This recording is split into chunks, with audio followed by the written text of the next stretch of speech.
Behind the Eyes of American Heroes, hosted by Rowdy Cogdell, gives a voice to the men and women who are the silent heroes.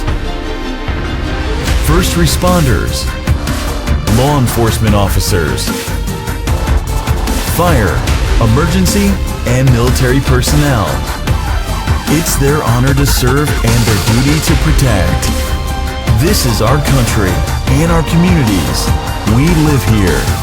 We work here. We play here. And we have a voice here. Behind the Eyes of American Heroes, it's all about the facts. Good afternoon, folks. Welcome. I have a special new segment I'd like to call Behind the Eyes of American Heroes. And today, I've had an honor of being able to talk with a Denver SWAT officer by the name of Kent Pietrafeso. Am I correct, sir? Yes, sir. That's my name, right? All right. And what is your rank in the Denver SWAT? What are you exactly?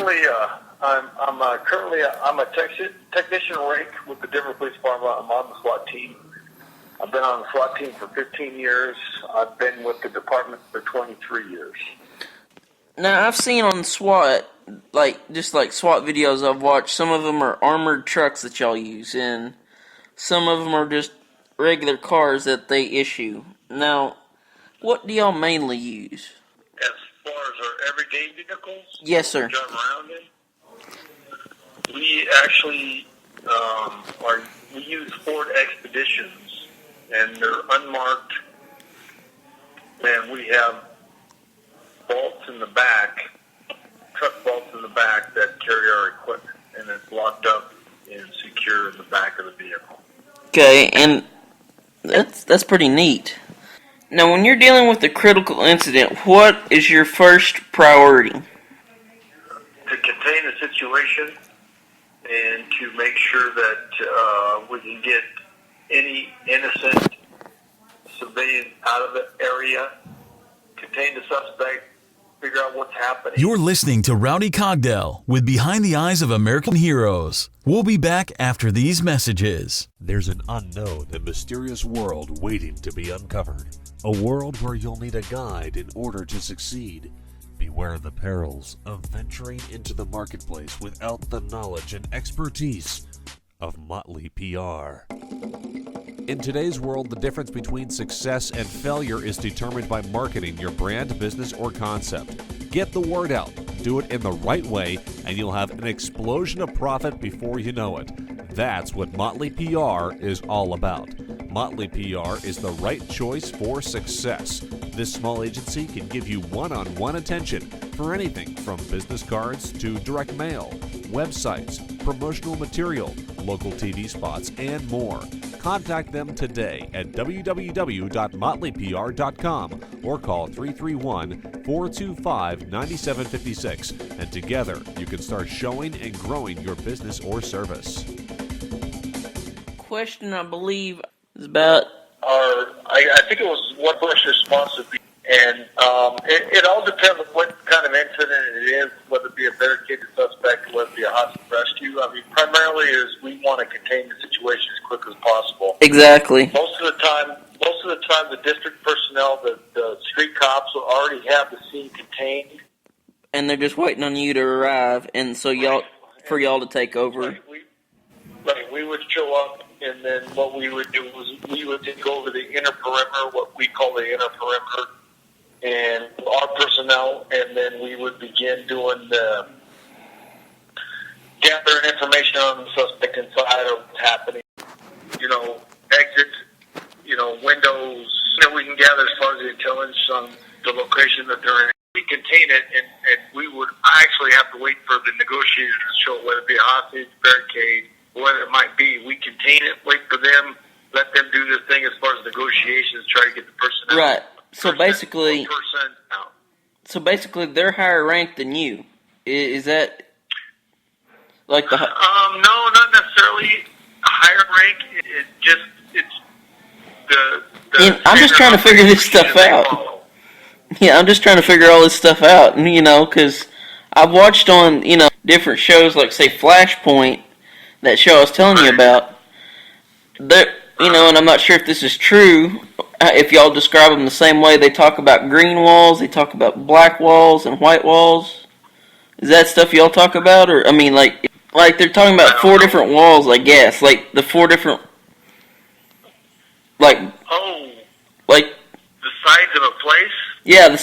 the sides of a building, like We number them. We don't use colors. We number sides. So, okay, the SWAT, movies like uh, like black wall or red wall, green. There's a door on the red wall. There's a green, yeah, no, I know what you're talking about. Right? We actually number the sides. so it's a whole lot easier than having to try and remember which right, colors. we do we do the one side, two side, three side, four side. So basically, the one side would be the front door of a building, or Right. the door we think is access into the building would be the one side, Right. and it goes clockwise. Oh, So clockwise. the two side, the Okay. three side would be the back side, either the rear side. Does that make sense? Yeah, yeah. I always thought it was the other way And then the around. north side. Yeah, and I thought it was always, counterclockwise. But now that you've told me that, I'm glad. Clockwise, not counter. It's clockwise, yes. Exactly. Okay. And now, and another question I had: say if there was a possible bomb threat that y'all were having to deal with. I know there's probably a Denver bomb squad, but do they ever task y'all to help out with it? You know, I think the only circumstance that we would assist the bomb squad would be probably containing the scene, I guess, around whatever they're dealing with. See, and that Really deal with what they have going on, but we would probably contain the scene. do y'all do live ammunition training, or do what's the? I've seen some Well, where we do a variety of things, right? We do simunitions training, which is basically I guess to make it easier to explain, it's a paintball round, but it's actually a round. basically it's a rubber bullet. Yes. Oh yes, I know about rubber bullets. They're not rubber, it's paint. Oh, it's paint. Yeah, it's like a paintball game, but it's actual rounds that go on our actual weapons, so you're using your actual weapon during force-on-force training. So Oh, okay. So it'd be exactly like that SWAT simulator thing. Right. Okay. And most folks, if y'all are listening to this and you're trying to figure out what the heck we're talking about, go watch, what was it, the first SWAT movie with Denzel Washington, I think. Go watch that and watch it until they come to the airplane scene. The key to the city, which is you jab a big old huge piece of metal through a wall and basically jerk the whole wall out with a truck. No, they don't do that. What they have is a battering ram. Whether that be the front of their vehicle or whether that be with an actual one. Or it might be with explosives, right? We do have explosives, and I'm an explosive breacher, so... Lucky you. Yeah, I do explosives. I put charges on doors. I put charges on walls. Is that ever scary for you? No, you know what? I tell you, the training we've gone through and the hours that we put in as far as training in it, no, it doesn't scare me. You know why?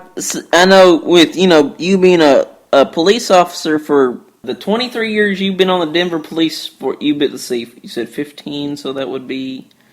Well, basically, when you were a street cop, I guess is what I would say, if you were ever one, it'd be it'd be more scary to handle explosives because you weren't ever trained with that.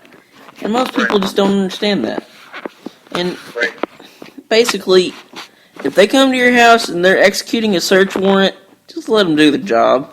Is there any questions you had for me by any chance? Me being as, visually impaired, how I deal? I mean, just... Well, you know what? Actually, I do, Reddy. I want to hear about what you're doing and what this project you're doing and what it involves and then why you're doing it, basically.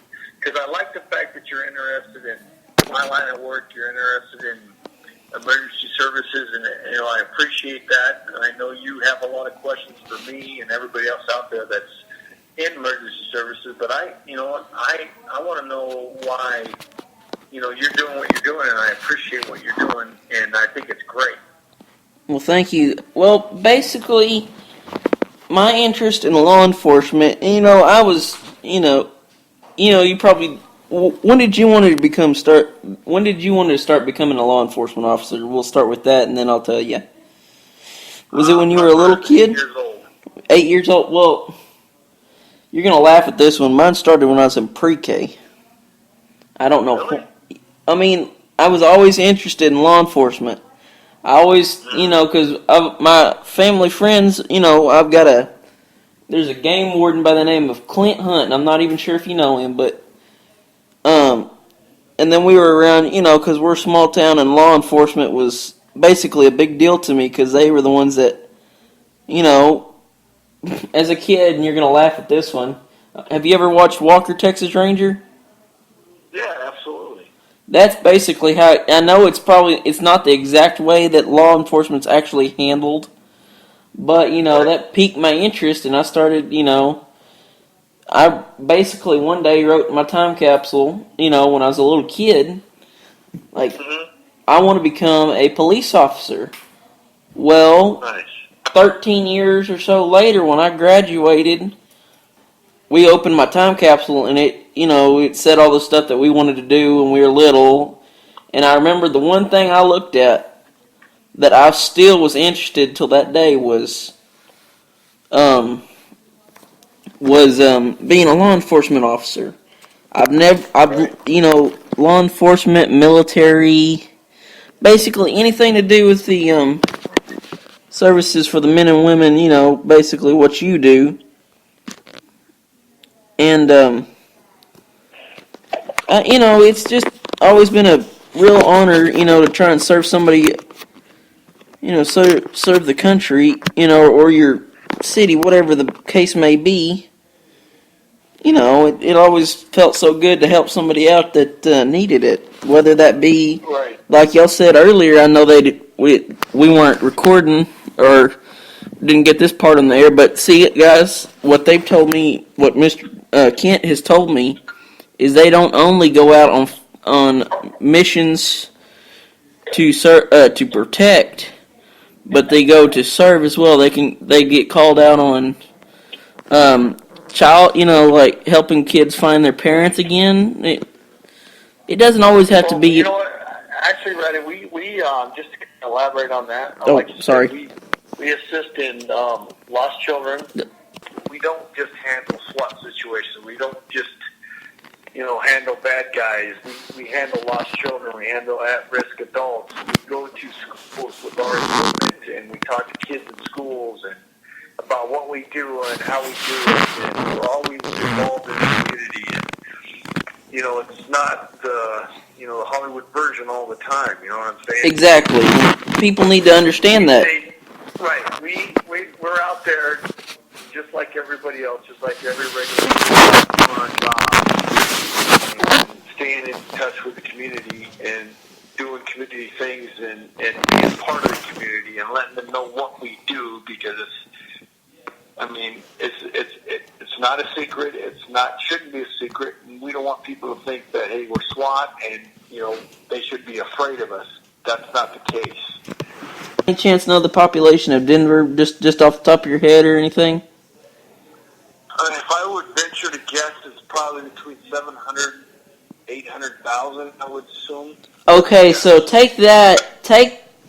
I know your dad's probably talked to you about me and my dad living on the ranch near Silverton, right? Mm-hmm. Yes. Well, population of Silverton is 400, I believe. Last time I checked, was 400. 400. Yeah, just 400. That's small, and we don't have. Basically, there's highway patrol officers. Texas Highway Patrol, the state. They'll come in. They'll come through every so often. Then we have a Briscoe sheriff, and basically Clint. The game warden I was telling you about. He does some stuff too, but Basically, that's all the law enforcement we see. We don't have a SWAT team. The people in small towns don't understand that y'all are here to help us. You're not only as a protecting mission, but to help us. If we get lost in bigger cities, which may not always be the case, but they're not here there to scare you. They're there to help you. Just basically like when we were. And see, I'm going making this go all the way around back to what you were asking me. The question about why I wanted to get into this is basically because, like, whenever they brought our volunteer fire trucks to school, they showed us, when I was a little kid, I always got scared of them when they got in their full gear. And they said, you don't always need to be scared of us because we're here to help you. We may look scary, but it's to protect us and you. And basically why I got into law enforcement is because maybe I can't shoot a gun. I'm visually impaired. I'm totally blind in my left. I have tunnel vision in my right. I've learned that I can't become a SWAT sniper or bomb technician. Right. But I've learned I can do things that can still help the department, not be actually out in the field, but I could be behind the gun cage cleaning stuff. Basically, I want to be a part of the people that are helping other people, whether that be through dispatch, I absolutely agree. I mean, I would love to have you up here in Denver, so if you want to come to Denver, let me know. Have you up here and be a part of the department and see how it works and see where you could fit in and do your thing. I mean, I think it's great that you support us, and I think it's great that's what you're doing. It's nice to hear about that, and we don't get that all the time. Yeah, people are always looking for doing what we do. Exactly. Right. Some people are no, you're fine. Some people want to look for the negative stuff. Me, I try and look for the positive. And we're still in the questions to me now, and I think you said, why am I doing this new behind the Eyes of American Hero segment? Well, I thought about it. I was home with my dad, and I was actually up here first in Austin.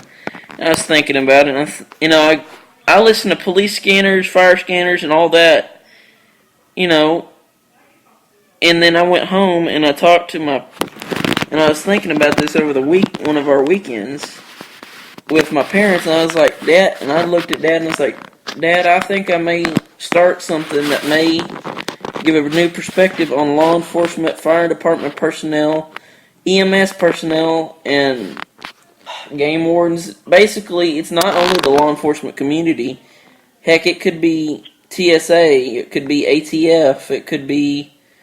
When you say American Heroes, some of it's only the people that carry, and they used to, I always thought it was just only people that carried weapons.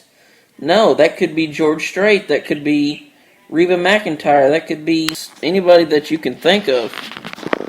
That could be in, and I'm actually gonna get my number, give my email address, actually at the end of this podcast, I'm gonna be giving my email address and my phone number out over Facebook, and if anybody wants me to interview somebody, if they know somebody they want me to interview with, I'll do it. So, it's not just because of my awareness, it's of everybody else's awareness about. So that's why I really got into this, and I really wanted to start this. Right. Well, we appreciate that, and we love the fact that you acknowledge what we do and how we do things, and help spread the word that we're not all bad, and that we're out there to do the right thing. And despite this, what's happening in the world, that we're just out there to do a good job. And people don't. You're spreading the word. Yes, sir. And people, and this is something I'm going to say, and I'm probably going to regret it. I mean, me not regret it, but somebody else is probably going to say something that sounds different. But folks, basically, these people are here to help and protect you. And in some of the, they're not like you see on TV, like they're always good cop, bad cop.